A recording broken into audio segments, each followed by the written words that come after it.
في الأجزاء اللي فاتوا عشنا مع أيوب الرعب ديال الغرفة رقم 6. من ظل غامض الوجه كيسرق الانعكاسات. دابا أيوب محبوس والكيان ولا حر طليق حداه. وصلنا للنهاية، المواجهة الأخيرة بين أيوب والظل اللي ساكن في المراية. واحد فيهم فقط اللي غادي يخرج من ديك الغرفة حي. هذه هي الليلة اللي غنعرفوا فيها المصير ديال أيوب. اسمع القصة للآخر باش تعرف الحقيقة اللي صدمت الجميع، وما تنساش دير لايك وتشترك في القناة وتفعل الجرس باش يوصلك الجديد ديال قصص الرعب المغربية. الشاب ديال الريسبسيون شاف وجه أيوب الصفر وقال صافي خويا تهدن، أنا غادي نمشي دابا. دار الشاب باش يخرج وأيوب بغى يغوت، بغى يقول ليه ما تمشيش وتخليني، ولكن لسانو تلصق مع حلقه. بقى غير كيشوف في المراية والظل بقى ثابت في بلاصتو كيتسناه يخرج. تسمع الباب ديال الغرفة كيتسد وصوت الساكطة كدور، ورجع الصمت. بقى أيوب بوحدو هو والمراية. أيوب سكت وبدا كيشك في راسو، واش بصح غير تهيؤات؟ هز عينو للمرة الأخيرة في المراية باش يتأكد. عينيه توسعوا، شاف راسو وشاف الشاب ديال الريسبسيون واقف موراه، ومور الشاب ديال الريسبسيون كان نفس الظل طويل واقف كيشوف فيه نيشان وكيبتسم. بقى أيوب بوحدو هو والمراية. رجع عينو ليها بشوية وهو كيتراعد. الظل كان مازال تما، ولكن ما بقاش واقف في القنت. دابا كان واقف نيشان مور الانعكاس ديال أيوب بحال يلاه لاصق فيه. وهنا بدا الرعب اللي بصح. أيوب رفع يدو بشوية قدام وجهه في المراية، الانعكاس ديالو حتى هو رفع يدو، كل شي عادي. ولكن الانعكاس ديالو في المراية بقى مبتسم. ديك الابتسامة الباردة والمشوهة ديال الظل دابا كانت مرسومة على وجه الانعكاس ديال أيوب وجهه كان جامد من الخوف، ولكن الانعكاس ديالو في المراية كان كيضحك ليه. واحد القوة جاتو من عرف منين، قوة ديال الياس. مشى كيجري جهة المراية، ولكن هاد المرة عينيه مغمضين، ما بغاش يشوف فيها. بدا كيخشي صباعو بين الإطار والحيط وكيجرب الجهد. تسمع صوت الخشب القديم كيطرطق والمراية بدات كتحرك.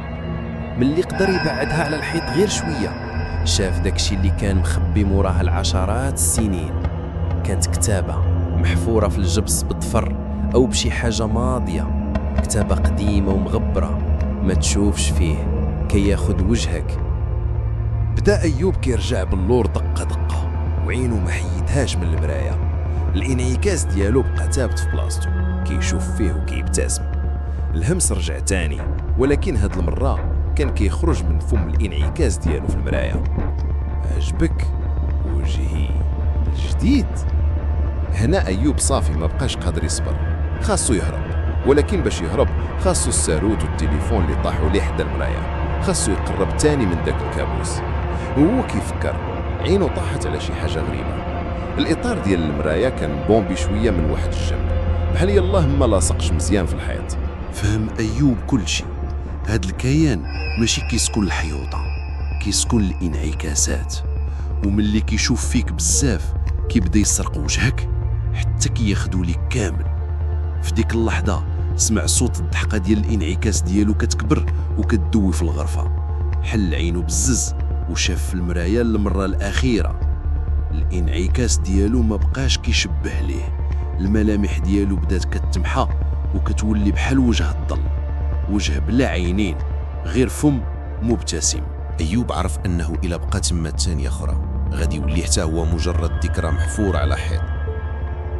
بلا ما يفكر هز الكرسي الوحيد اللي كانت الغرفة، كرسي خشبي قديم وثقيل، وجمع كاع القوة اللي بقات فيه وغوت وهبط به على قلب المراية. كيتسمع صوت بحال شي انفجار ديال الضوء، وواحد الصرخة طويلة وحادة ماشي ديال بنادم دوات في الغرفة وخرجات حتى للكولوار.